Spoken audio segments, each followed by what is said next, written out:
الرحیم الحمدللہ والصلاة والسلام علی رسول اللہ الکریم۔ حدیث کو حاصل کرنے کے، اخذ کرنے کے اور سننے کے کیا کیا طریقے ہیں،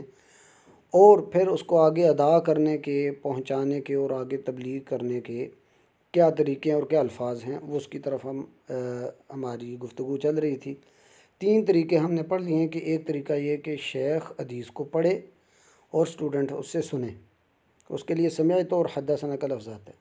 دوسرا طریقہ ہے کہ سٹوڈنٹس شیخ کے سامنے ایک حدیث کو پڑھے، شیخ کی کتاب لے کے یا کسی بھی صورت میں، تو شیخ اس کی حدیث کو سنے، اس کو کنفرم کرے، کہیں غلطی ہے تو اس کو آگاہ کر دے۔ تو یہ ہے دوسرا طریقہ، اس کے لیے اخبرنا کا لفظ آتا ہے۔ تیسری چیز ہے اجازہ، کہ شیخ اور سٹوڈنٹ، شیخ نے سٹوڈنٹ کو حدیث سنائی ہے یا سٹوڈنٹ نے پڑھی اور شیخ نے کنفرم کری، دونوں صورتوں میں جب شیخ اجازت دے دیتا ہے کہ آپ میری روایات کو آگے پہنچا سکتے ہیں، تو اس کے لیے ایک طرح کی اجازت ہو جاتی ہے، اس کو کہا جاتا ہے اجازہ۔ اس کے لیے انبأنا کا لفظ استعمال کیا جا سکتا ہے، دیگر بھی استعمال کیے جا سکتے ہیں، لیکن متاخرین کے نزدیک جو اصطلاح مستقر ہے وہ یہی ہے، انبأنا۔ اب یہ آگے جو اگلا جو چوتھا طریقہ ہے وہ ہے مناولہ۔ مناولہ یعنی دینا، اخذ کرنا۔ اب اس کی انواع میں سے 2 ہیں، مقرونۃ بالاجازہ۔ مناولہ کا مطلب ہے لینا، اخذ کرنا،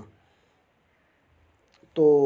وہ اجازہ کے ساتھ بھی ہو سکتا ہے اور بغیر اجازہ کے ساتھ بھی، 2 اس کی قسمیں ہیں۔ اور مناولہ سے مراد یہ ہے کہ ایک شیخ اپنی کتاب جو اس نے حدیث کی لکھی ہوئی ہے، اس میں ساری انہوں نے حدیثیں جمع کی ہوئی ہیں، وہ شیخ اپنے سٹوڈنٹ کو کہے کہ آپ یہ میری کتاب لیں اور آپ آگے اس کو روایت کر سکتے ہیں، تو یہ مناولہ کہلاتا ہے کہ سٹوڈنٹس کو شیخ نے پڑھائی بھی ہیں وہ حدیثیں، اور اس کے بعد شیخ اپنی کتاب اس کو دے دیتا ہے کہ آپ اس کو آگے پہنچا دیں، اس سے اس کو دے دے، یا اس کو کہے کہ میری کتاب لے کے آپ اس سے حدیثیں اپنی کتاب میں نسخ کر لیں، کاپی کر لیں۔ تو اگر وہ اس طرح بھی کرتا ہے اور اس کے بعد آگے روایت کرتا ہے تو اس کو کہا جاتا ہے مناولہ، یعنی شیخ کا اپنے سٹوڈنٹ کو کتاب دے دینا حدیثوں کی جو اس نے لکھی ہوئی ہیں، اس کو مناولہ کہا جاتا ہے۔ 2 اس کی اقسام ہیں، ایک تو یہ کہ شیخ کا کتاب دینا اور اس کے ساتھ اجازت بھی دینا کہ آپ میری روایات جو اس حدیث کی کتاب میں لکھی ہوئی ہیں یہ آگے آپ روایت بھی کر سکتے ہیں، اس کی اجازت دے دینا، یہ ایک قسم ہے۔ اور یہ اعلیٰ انواع ہے اجازہ کی، کہ کتاب بھی دے دینا اور ساتھ میں اجازہ بھی دے دینا، یہ جو ہے اعلیٰ اقسام ہے، کہ سٹوڈنٹ کو شیخ نے دے دی کتاب اور پھر کہا کہ یہ میری روایات ہیں، اس کو آگے آپ روایت کر سکتے ہیں۔ یہ بھی ہو سکتا ہے کہ کتاب پکی پکی اسے دے دے، یا پھر یہ کہ اس کو ادھاری دے کہ آپ اس کو لکھیں اور اس کے بعد مجھے کتاب واپس کر دیجیے گا۔ دوسری صورت یا دوسری قسم یہ ہے کہ کتاب تو دے شیخ اپنے سٹوڈنٹ کو، لیکن صرف یہ کہے کہ میری یہ روایات ہیں، البتہ ساتھ میں اجازت نہ دے کہ آپ میری اجازت کے ساتھ اس کو روایت کر سکتے ہیں، یہ چیز اس کے ساتھ نہ ہو، یہ دوسری صورت ہے۔ اب ان کے احکام کی طرف آئیں تو جس میں شیخ نے کتاب دی ہے اور کہا ہے کہ آپ اس کو روایت کر سکتے ہیں آگے، وہ تو اوبویسلی جائز ہے، اور یہ اعلیٰ قسم کی اجازہ کی، یہ اعلیٰ قسم ہے۔ البتہ یہ شیخ کا بیان کرنا اور پھر سٹوڈنٹ کا سننا یہ پہلی قسم، اور دوسرا جو قسم ہے کہ سٹوڈنٹ کا پڑھنا، شیخ کا کنفرم کرنا، یہ اس کے بعد تیسرا درجہ ہے، اس کو جو سمجھا جاتا ہے۔ البتہ جو اجازہ کے بغیر کسی شیخ نے اپنے سٹوڈنٹ کو کتاب دیا، اوبویسلی وہ تو جائز نہیں ہے کہ اس کو روایت کرے، اس لیے کہ شیخ کی اجازت ہی نہیں۔ اب جس کی اجازت ہے کہ شیخ نے سٹوڈنٹ کو کتاب دی اور ساتھ میں اجازت بھی دی ہے، تو اس کے ساتھ الفاظ کیا استعمال کر سکتا ہے جب وہ حدیث کو روایت کرے گا؟ تو احسن تو یہ ہے کہ وہ یہ کہے ناولنی، کہ شیخ نے مجھے کتاب دی، یا یہ کہے ناولنی و اجاز لی، کہ مجھے کتاب بھی دی ہے اور انہوں نے مجھے اجازت بھی دی ہے، اگر انہوں نے کتاب دے کے ساتھ میں اجازت دی ہو کہ۔ اور یہ بھی جائز ہے کہ بندہ یہ کہے کہ حدثنا مناولتاً، کہ شیخ نے مجھے حدیثیں بیان کی ہیں اور پھر مجھے اپنی کتاب بھی دی ہے کہ میں آگے روایت کر لوں۔ یا یہ بھی کہہ سکتا ہے اخبرنا مناولتاً و اجازتاً، کہ یہ حدیث جو ہے وہ سٹوڈنٹس پڑھتے رہے اور شیخ کنفرم کرتا رہا، اس کی تصدیق کرتا رہا، جہاں غلطیاں تھیں وہ آگاہ کرتے رہے ہیں، تو پھر شیخ نے مجھے کتاب بھی دے دی اور پھر ساتھ میں اجازت بھی دے دی، یہ تینوں چیزیں بیان کر دینا یہ بھی جائز ہے، اور یہ زیادہ احتیاط کے قریب ہے۔ یہ ہوگی چوتھی قسم، کہ جس کے ذریعے حدیث کو حاصل کیا جا سکتا ہے اور آگے بیان کیا جا سکتا ہے۔ پانچویں چیز ہے الکتابہ۔ اب کتابہ کی صورت یہ ہو سکتی ہے، یہ پانچواں طریقہ ہے ایک حدیث کو حاصل کرنے کا اور پھر اس کے آگے بیان کرنے کا، آگے اس کی خاص الفاظ ہو گئے۔ اس کی صورت یہ ہے کہ ایک شیخ اپنے اسٹوڈنٹ کے لیے کچھ احادیث لکھے، یا اس کے پاس جو بھی ذخیرہ ہے اس میں سے کچھ احادیث لکھے، وہ اپنے اسٹوڈنٹ کو دے، اور وہ اسٹوڈنٹ آپ کے سامنے بھی، شیخ کے سامنے بھی ہو سکتا ہے، یا شیخ کے سامنے نہ بھی ہو، شیخ کسی قاصد کے ذریعے وہ خاص احادیث اس اسٹوڈنٹ کو پہنچائے۔ اب شیخ خود لکھے یا کسی کو حکم دے اور اس کو کہے کہ یہ حدیثیں لکھو، اور وہ اسٹوڈنٹ لکھتا ہے کوئی، اور پھر یہ حدیثیں بند کر کے خط کی شکل میں اس خاص اسٹوڈنٹ کو پہنچا دی جائیں، تو اس کو کہا جاتا ہے کتابہ، کہ شیخ نے ایک خط کی صورت میں اسٹوڈنٹ کے لیے کچھ حدیثیں لکھیں اور پھر اس خاص اسٹوڈنٹ کو پہنچا دیں، تو اس کو کہا جاتا ہے کتابہ۔ اب اس کی بھی دو قسمیں ہیں، کہ ایک تو یہ کہ شیخ لکھ کے اس کو بھیجتا ہے اور کہتا ہے اجزتو کما کتبت لک او الیک،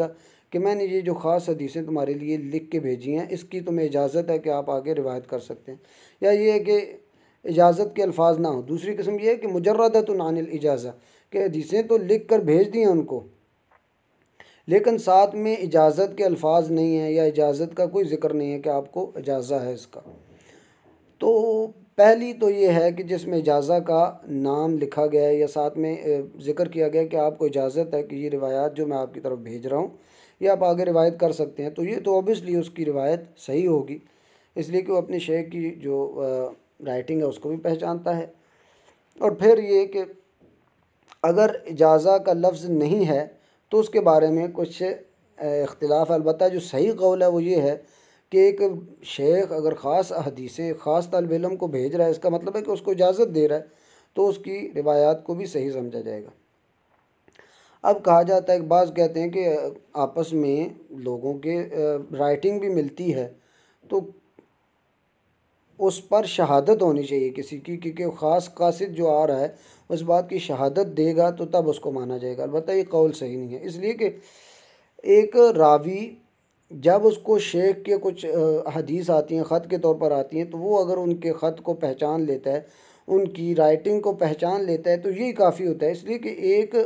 بندے کی رائٹنگ دوسرے سے بہت مختلف ہوتی ہے، البتہ ایک لفظ کوئی میچنگ میں آ جائے تو وہ الگ بات ہے، لیکن اکثر اوقات رائٹنگ دوسرے سے مختلف ہوتی ہے۔ تو اس طریقے سے اگر حدیث کو اخذ کر لیا ہے، حاصل کر لیا ہے، تو پھر اس کو کیسے ادا کیا جائے گا، آگے پہنچانا ہے تو کیسے ہم نے ادا کرنا ہے۔ ضروری تو یہ ہے کہ بندہ صراحتاً یہ کہے کتب الیہ فلان، کہ فلاں شیخ نے مجھے یہ حدیث جو ہے لکھ کے بھیجی تھی اور اس کو میں آگے روایت کر رہا ہوں۔ یا یہ بھی کہہ سکتا ہے کہ حدثنی فلان کتابتاً، کہ فلاں شیخ نے مجھے یہ حدیث بیان کی، لیکن کتابت کی صورت میں، کہ مجھے وہ ایک خاص خط بھیجا گیا تھا جس کی صورت میں مجھے یہ حدیث ملی اور میں روایت کر رہا ہوں۔ یا یہ کہہ سکتا ہے اخبرنی فلان کتابتاً، کہ فلاں شیخ نے مجھے اس حدیثوں کی خبر دی اور میں آپ کو یہ ذکر کر رہا ہوں،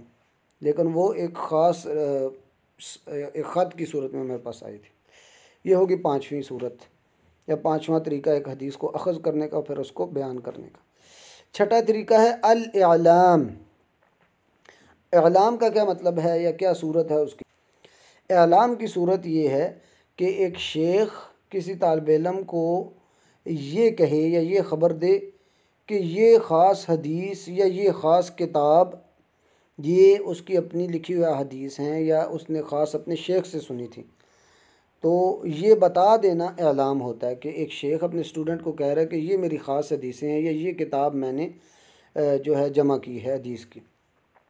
تو یہ بتا دینا اعلام کہلاتا ہے۔ اب اس کا حکم کیا ہے؟ علماء کا اس بات میں اختلاف ہے اور دو اس میں قول ہیں، ایک تو جواز کا قول ہے اور اس میں بہت سارے محدثین اور فقہاء اور اصولین کا ہے کہ جائز ہے، دوسرے کہتے ہیں کہ جائز نہیں ہے، اس لیے کہ شیخ کسی کو بھی بتا سکتا ہے کہ یہ میری حدیث ہیں اور یہ میری روایات ہیں، اور ہاں البتہ یہ کہ اگر ساتھ میں اجازت بھی دے دیتا ہے کہ یہ خاص خاص حدیثیں یا یہ خاص کتاب ہے، آپ اس کو روایت کر سکتے ہیں، آپ کو اجازت ہے، اگر اجازت ساتھ میں آ جاتی ہے تو اس کو روایت کرنا صحیح ہے، اور یہی جو ہے صحیح قول ہے۔ اب اس کے لیے لفظ کیا استعمال کرے گا؟ جب اس کو ایک حدیث مل گئی، شیخ نے اس کو کہا کہ یہ میری خاص کتاب ہے اور یہ میری حدیثیں ہیں، آپ کو اجازت ہے کہ آپ اس کو روایت کر لیں، یعنی شیخ کا بتانا اسٹوڈنٹ کو، اب اس کے ساتھ اجازت ہے تو اس کو روایت کرنا جائز ہے اس کے لیے، تو اس کے لیے کیا الفاظ استعمال کرے گا؟ وہ کہے گا اعلمنی شیخی بکذا، کہ فلاں شیخ نے مجھے کہا کہ یہ میری حدیث ہیں، مطلب صراحتاً یہ چیز کہہ دینا، اعلمنی شیخی، کہ میرے شیخ نے مجھے یہ کہا یا یہ ذکر کیا کہ میں اس کو آگے کر سکتا ہوں، روایت کر سکتا ہوں۔ اب حدیث کو اخذ کرنے کا ساتواں طریقہ ہے الوصیہ، یعنی وصیت کرنا، کسی شیخ کا وصیت کرنا۔ اس کی صورت کیا ہو سکتی ہے کہ شیخ اپنی موت کے قریب یا وہ سفر میں ہے تو وہ شیخ کسی خاص شخص کو اس کتاب کی وصیت کر دے اور کہے کہ آپ یہ کتاب لے لو، اور جو ہے اس کتاب میں انہوں نے حدیثیں اپنی اکٹھی کی ہوئی ہوں۔ اب اس کا کیا حکم ہے؟ اس کا حکم یہ ہے کہ اس ایسی حدیث جو ایک شخص کو وصیت کے طور پر ملی ہے، اس میں اجازت کا ذکر نہیں ہے، تو وہ اس کو روایت کرنے کی اجازت نہیں ہے اور نہ ہی وہ جائز ہے۔ اب کیسے پتہ چلے گا؟ اس کے الفاظ استعمال ہونے چاہیے، اوصی الیہ فلان بکذا، کہ فلاں نے مجھے وصیت کی تھی، اگر وہ ایسے ہوگا تو اس کو جو ہے اس بندے کے لیے خاص جائز نہیں ہوگا، البتہ ساتھ میں اجازت دی ہو تو وہ الگ بات ہے،